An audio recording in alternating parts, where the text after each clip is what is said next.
ប់ជ្រៅគេនឹកពើអបខ្នើយរងាម្នាក់ឯងនឹកអូនណាស់នឹកស្ងួនមិនលែងឈឺតែឯងចំបែងខ្លោចផ្សាធ្វើយ៉ាងណាបើជីវ៉ានាងសំបែកគ្នាពីព្រឹកមិញអារម្មណ៍អូនខុសធម្មតាស្ងួនវាចាគំរូគំរើស្រែកខ្លាំង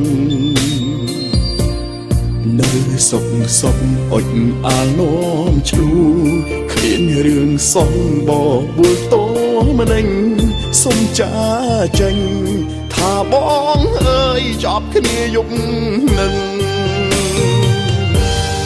យប់មិញខ្ញុំគេងយំម្នាក់ឯងតែងដបស្រាផឹកឡើងមកវិញពេលស្រវឹងស្រឿងតូចតែយំឈួតឡែខាត់អូន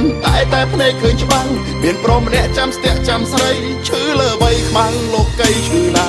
ខ្ញុំម្ចាស់ស្នេហ៍ខ្ញុំនាងលែងបារម្ភទោះខ្ញុំយំក្រហមជាប់ភ្នែកអូនអបគេស្ទុះចោលបងផ្លែតលេងងាកក្រោយចោតសំនួរសួររកចម្លើយស្មោអូននឹងដេចក្បត់ត្រានត្រើយស្នេហ៍ចុងក្រោយគេងយំម្នាក់ឯង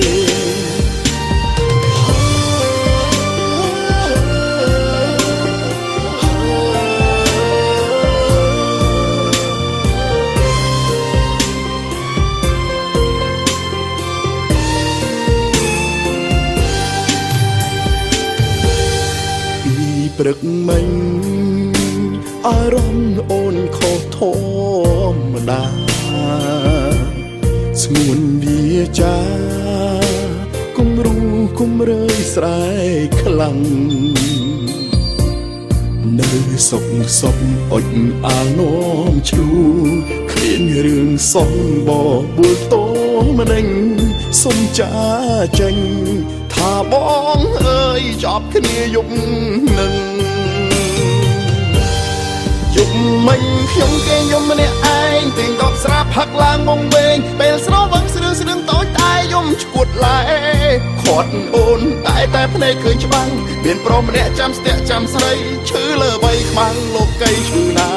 ខ្ញុំម្ចាស់ស្នេហ៍ខ្ញុំនាងលែងបារម្ភទោះខ្ញុំយំក្រហមជាប់ភ្នែកអូនអបគេស្ទុះចោលបងផ្លែតលេងងាកក្រោយចោតសំនួរសួររកចម្លើយស្មោអូននឹងដេចក្បត់ត្រានត្រើយស្នេហ៍ចុងក្រោយគេងយំម្នាក់ឯងយប់មិញខ្ញុំគេងយំម្នាក់ឯងតែងដបស្រាផឹកឡើងមកវិញពេលស្រវឹងស្រឿងតូចតែយំឈួតឡែខាត់អូនតែភ្នែកឃើញច្បាំងមានប្រុសម្នាក់ចាំស្ទាក់ចាំស្រីឈឺលើបីខ្មាំងលោកីឈឺណាខ្ញុំម្ចាស់ស្នេហ៍ខ្ញុំនាងលែងបារម្ភទោះខ្ញុំយំក្រហមជាប់ភ្នែកអូនអបគេស្ទុះចោលបងផ្លែតលេងងាកក្រោយចោតសំនួរសួររកចម្លើយស្មោអូននឹងដេចក្បត់ត្រានត្រើយស្នេហ៍ចុងក្រោយគេងយំម្នាក់ឯងចោតសំនួរសួររកចម្លើយស្មោអូននឹងដេចក្បត់ត្រានត្រើយស្នេហ៍ចុងក្រោយ